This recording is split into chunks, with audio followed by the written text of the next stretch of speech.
Daghan babae gaingon nga ang ilang gusto sa lalaki kay sense of humor, funny.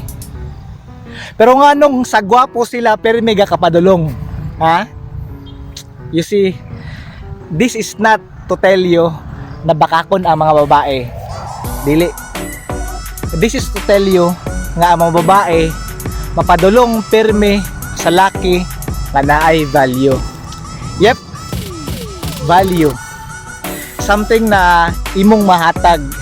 It can be the conversation that they want or certain qualities or standard nga imong ma-meet or gwapo. Kaya ikaw dili ba ka gusto gwapa, ha? So bro, kabalo ko na you've been hitting on girls. Daghan na ka ginachat. Pero hunong sa daw. Instead of chasing girls, why not focus in yourself and make everyday count? Grow. Gusto kag sexy nga babae? Bro, sige kag kauna, sige kag palanay, sige kag ML.